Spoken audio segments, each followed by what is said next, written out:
شهید روناهی ریا منه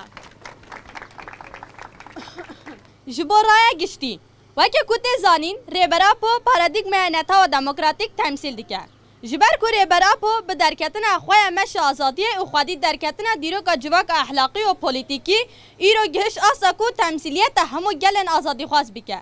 دسری ده گل کرد همو گلن بندس و لتواهی جهان را فکر ریبرا پو بو پیلک و داربه مرن لذهنیت دستلاداری دا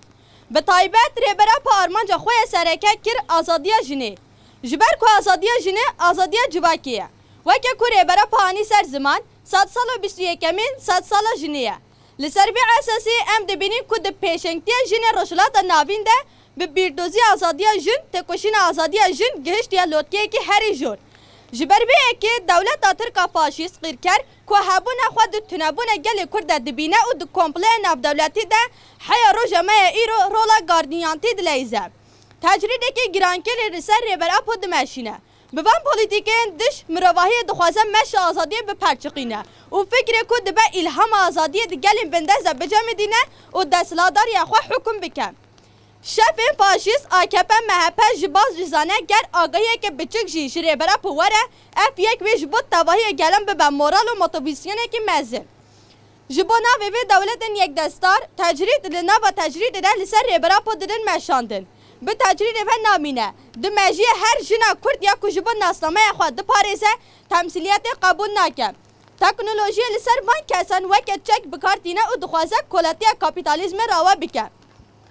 هر وسال دی جیوه تجرید تکوشین دا آستا گردونی ده تیمشاندن نه تنه گل کرد همون مرواهی آزادی خود آزادی ریبرا پوده دبینن اف تکوشین بر رنگ و دنگ جنه بر به سرکفتنه بدچه ام جیوه که جن جوان مخمور به کامپانیا جن جیان آزادی سر بخواه آزادی امی به چالکین جور به جور تکوشین خواه هم بلندتر بکین اف کامپانیا وی ببه بینگهش کاندن تجرید و امی ببی آوای آزادی فیزیکی ریبرا پو میسوگر بکین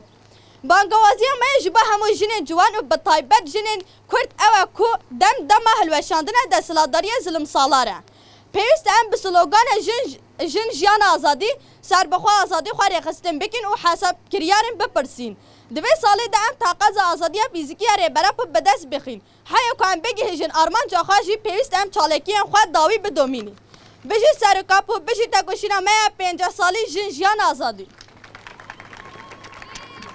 سرک آپو بجی سرک آپو jiyan nabe bê serok jiyan nabe bê serok jiyan nabe Azadî